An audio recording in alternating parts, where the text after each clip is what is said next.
হর হর মহাদেব সবাইকে। তো আজকের ব্লগটা না কিচেনে এসেই স্টার্ট করলাম। মানে এর আগে বাকি যা কাজ থাকে সেগুলো করে নিয়েছি, ফ্রেশ হয়েছি, কিচিকে খাইয়ে দিয়েছি। তো এবার রান্না করতে চলে এসেছি। তো আজকে একটু আলুর দম করব। তো আলুটা একটু ভাজছি, আর আগে থেকে না একটু কাঁচা বাদাম ভেজে রেখেছিলাম, আর শুকনো জিরে, শুকনো ধনে আর মৌরি ভেজে রেখেছিলাম গরম, মানে খালি শুকনো খোলাই। আর এখন তেলের মধ্যে আলুগুলো ভেজে একটু গোটা গরম মশলা দিয়ে একটু টমেটো দিয়ে দিচ্ছি, আর দিয়ে দিচ্ছি একটু হিং। যেহেতু নিরামিষ করে আলুর দম করব তাই একটু হিং দিচ্ছি।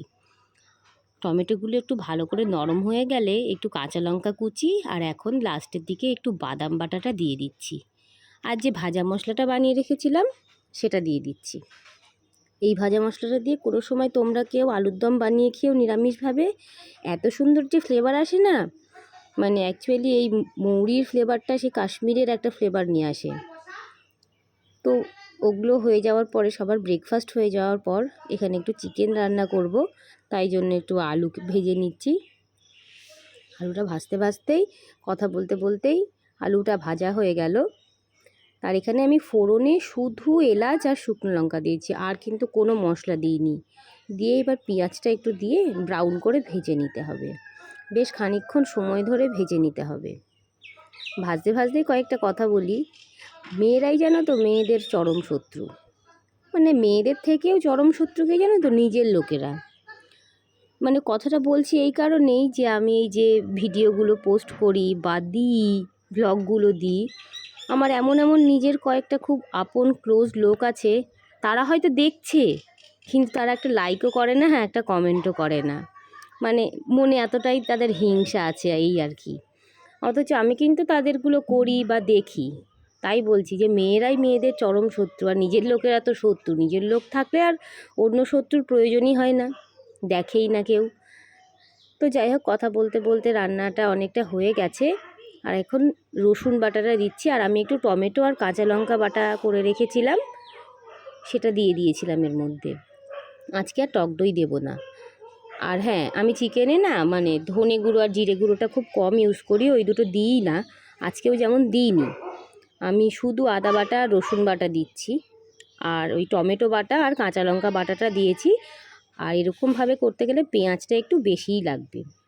তেলটা আমি একটু কম, যতটা পারি কম দিয়ে ব্যবহার করে ইউজ করে তেলটা ছাড়া রান্না করি। যদি প্রয়োজন হয় তো তখন তেলটা আমি আলাদা পাত্রে গরম করে তারপর দিয়ে দিই।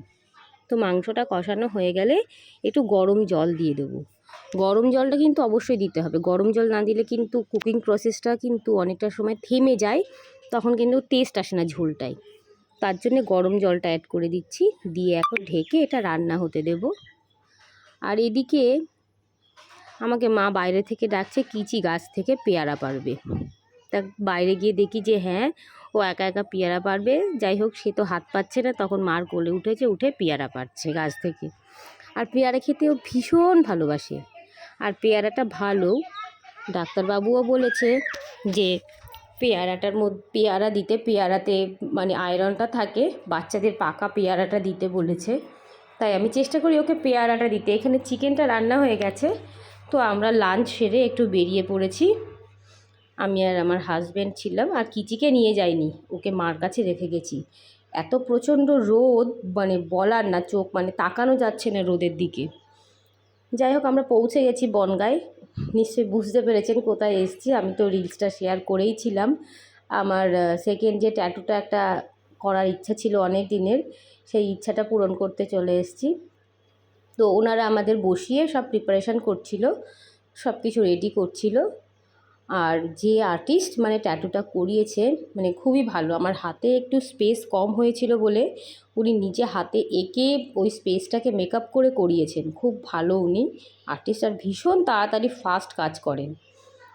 তো যাই হোক, একটা ক্রিম লাগিয়ে প্রথমে বসিয়ে রেখেছিল বেশ 10 মিনিট, তারপরে অ্যাজ ইউজুয়াল কাজ করছে। মানে এটা কিভাবে করেছে সেটা আমি জানি না, স্টিকারের মতন একটা কিছু মেরেছিল, তারপর এটা করেছিল। দিয়ে এই যে পেন দিয়ে উনি এখন ওই জায়গাটা মেকআপ করছেন, যে জায়গাটায় গ্যাপিংটা একটু কম ছিল, তার জন্যেই অসুবিধাটা হয়েছিল আমার হাতে, রিস্টে জায়গা কম ছিল বলে। তো এখন করছে, আর এখন এই যে কাজ স্টার্ট হয়ে গেছে। আমি বলেছিলাম আমার একদম ডার্ক চাই, যদিও আমার এর আগে একটা ট্যাটু আছে হাতে, আর সেকেন্ডবার আমার এটা ইচ্ছে ছিল খুব করার, এই শিব ত্রিপুণ্ডটা, তার সাথে এই মহাদেব লেখাটা আমার খুব ইচ্ছা ছিল রিস্টের উপর করার। তো তাই জন্য এটা করতে এসেছি আজকে। অনেক দিন ধরেই প্ল্যান করছিলাম, করতে করতে আজকে চলে এসেছি ফাইনালি করতে।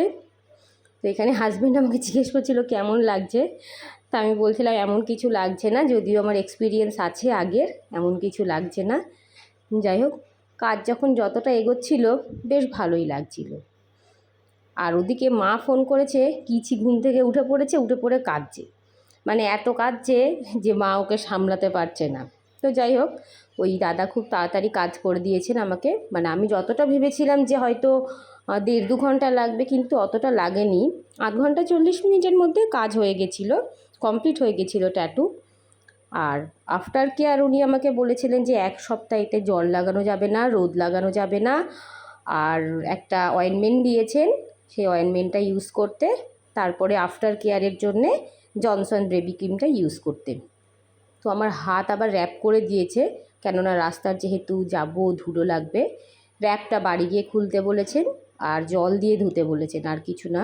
তো অ্যাপোলোতে এসেছিলাম কিচির জন্য, ওর ফর্মুলা মিল্ক নেব, আর আমাকে যে অয়েনমেন্টটা ওনারা দিয়েছেন সেই অয়েনমেন্টটা নেব 1 সপ্তাহের জন্য। মানে কি করে যে আমি করব, মানে ভাবছি সেটাই। কিচির খাওয়ানো আছে, যদিও সেগুলো মা করে দিতে পারবে, অসুবিধে নেই। আর এই যে ফেরার সময় কিচিবাবুকে সন্তুষ্ট করার জন্য মিহা মোড় থেকে ওর জন্য পেস্ট্রি নিয়েছিলাম, সবার জন্যই নিয়েছিলাম, স্পেশালি ও হচ্ছে মানে মেন উদ্দেশ্য। তো বাড়ি ফিরে দেখি ফুচকার গাড়ি যাচ্ছে, আর ও বায়না ধরেছিল ফুচকা খাবে, তো মা ওকে ফুচকা কিনে দিচ্ছে, ও ফুচকা খাচ্ছে। ও আলু বা জল কিছু দিয়েই খায় না, এমনি প্লেন ফুচকা খাচ্ছিল। তা আমি ভাবলাম আমি ওদের সাথে একটু ঘুরে বেড়াই, তা আমিও মা আর কিচির সঙ্গে রাস্তায় একটু ঘুরে বেড়াচ্ছিলাম। আর এখানে সেদিনকে ওই মানে উপনির্বাচনে জিতেছিল, তার জন্য ওই মানে মিছিল টিছিল বেরোবে, তাই সবাই মানে রাস্তায় জড়ো হয়েছিল। তা সন্ধ্যেবেলায় হাজব্যান্ড গিয়ে চপ নিয়ে এসেছিলো, আমরা একটু চপ মুড়ি আর চা খাচ্ছিলাম। আর আমি চামচ দিয়ে মুড়ি খাচ্ছিলাম, কারণ তেল লাগানো যাবে না হাতে, তাই আমি চামচ দিয়ে মুড়ি খাচ্ছিলাম, হাতটা বাঁধা ছিল। আর আজকের ব্লগটা এই পর্যন্তই।